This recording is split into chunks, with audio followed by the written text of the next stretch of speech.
Hello and welcome to day 32. I'm going to read out of our Daily Bread devotional. Store up yourselves treasures in heaven. Matthew 6:20. Serving God out of love. My dad was a hard worker on our farm and in the factory, but he wasn't a handyman. Sometimes when our tractor or furnace or plumbing would fail, a neighbor or friend would fix it. Dad offered to pay even though he knew he couldn't afford as much as they deserved. But they wouldn't accept anything, they just loved to help. Thanks, he'd say, until you're better paid. I'm still not sure what he meant. Maybe he or someone else did something for them later. Believers in Jesus served others because of their love for him. Will one day be rewarded. Perhaps that's the form of until you're better paid. Jesus told his followers, store up yourselves treasures in heaven. Matthew 6:20. Doing good to others may be one way to store up some of those treasures. He said we shouldn't announce it with trumpets. If we do, that's all the reward we'll get. We can be confident he sees us. The book of Hebrews reinforces this idea. God will not forget your work and the love you have shown him as you have helped his people and continue to help them. We do not serve for rewards, but rather because Jesus loves us. And in response, we express our love and praise for him. What a blessing it will be to hear God say, well done, good and faithful servant. Matthew 25:21 and 23. What treasures have you stored up? What gifts has God given you to share with others? And then day 32 in the 60 days of prophecy are the Usurper's downfall. Prophetic connection.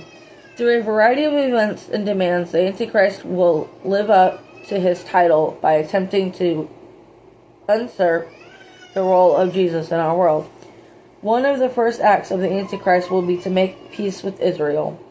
He will keep this covenant during the first 3.5 years of his rule. At that point, however, he will change his tactics. He will drop all the pretenses of peace and adopt a program of crushing power. He will break his covenant with Israel and subject the Jews to a great persecution. Daniel 9:27, Isaiah 28:18. Then will come the leader's most sensational moment. The Antichrist will actually be killed. But to the astonishment of all of the world, he will be raised back to life by the power of Satan in a grotesque counterfeit of the resurrection of Jesus Christ. Revelations 13:3-4.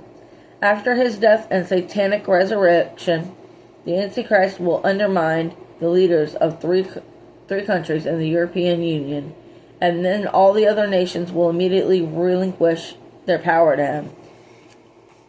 It is then that he will set himself up to be worshipped by all people of the world.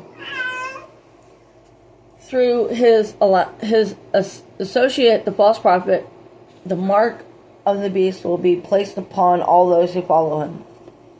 Anyone who does not bear this mark will be unable to buy or sell in the world's economy. In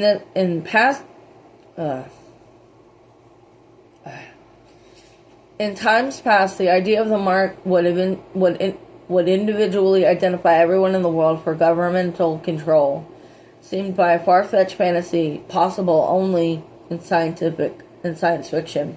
Not one today, however, questioned the possibility of such an identification process.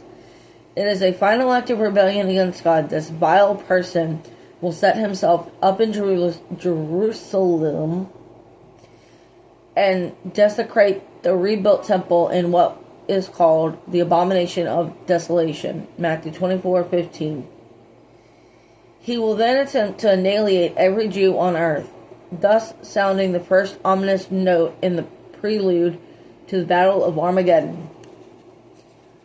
This deposit of all deposits, he will be ultimately destroyed when Jesus Christ comes to battle against the Antichrist and his armies. In that cinematic war, the Antichrist will be killed and his forces will be destroyed. The various Christ will assume his throne as rightful king and ruler of the universe. Is the Antichrist lurking somewhere out there in the masses of humanity right now? Is his darkened mind already plotting evils that he will inflict in the last days? I believe it is entirely possible, if not highly probable. Remember, Satan has the power to broker behind the rise of the Antichrist. It is not all-powerful or all-knowing like us. He is looking for signs and waiting. Hope you guys have a great day.